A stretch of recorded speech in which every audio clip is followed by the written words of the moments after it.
चश्मा कित्थों मंगवाया है? नवियां नवियां अखा बनवा के आया मैडम।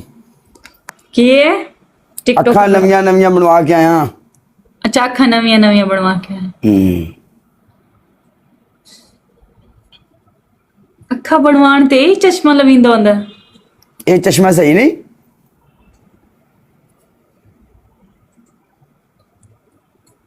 अच्छा चश्मा माड़ा तो नहीं है। मैच खेलेगा? चलो मैडम जी डांस होना चाहिए बिच मैदान दे। साहब जी आई लव यू मेरी जान लाले। पहली डांस, दूसरी भी डांस, तीसरी भी डांस। एक एडी जबरदस्ती है। नहीं मैडम जी आज वेखना ही वेखना बस। यार डांस मैंने भूल गया ना इसलिए 3 ऑप्शन दे। यार नहीं यार मैंने नहीं पता। सीरियस यार डांस करके जा। मैं मोटी हो गई है ना, मैंने डांस नहीं आंदा। यार डांस करके टुर जा या मैच करके टुर जा, तेरी मर्जी। नहीं मैच नहीं, आपने मैच विन किया, हम इसकी इज्जत करते हैं, पर डांस ਅਸੀਂ इस गल्लों तेरे नाल बिल्कुल नाराज नहीं होंगे। आप 3 ऑप्शन तो दे सकते हो या नहीं दे सकते। ਅਸੀਂ इस चीज तो बिल्कुल नाराज नहीं होवांगे। ये भी नहीं कि तेरा कभी मैच नहीं चुकांगे। उम्मीद रिस्पेक्ट रहेगी सब कुछ। तू अगर कट के जाना चाहनी तो कट के टुर जा। जिस तरह मैंने डांस आवे ढक्कन हुंदा है ते ढक के विखाओ। हाय ऐसे ही है। I know it's bad, but I can't help myself.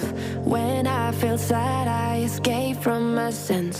Lately, music's been my reminiscence.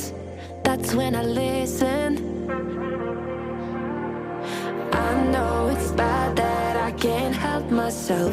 When I get mad, I set fire to the hell. The only way to keep it at a distance. That's when I listen. Music is the reason why I stay.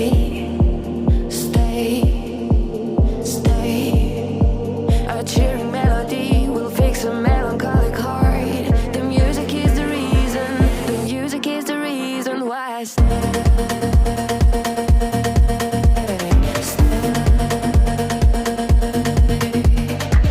I feel alive, I feel alive, I feel alive. The music is the reason why I stay.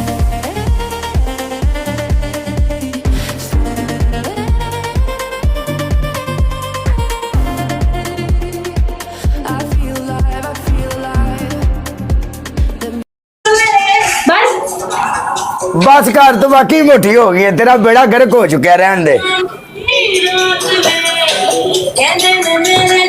मैं तेने की किया, मैंने नहीं dance वाला तू आकर dance. Prince मेरी बात सुनो, मैं आपको ऐड करता हूँ। रुक जाओ शहजादी 1 मिनट। हाँ ओके।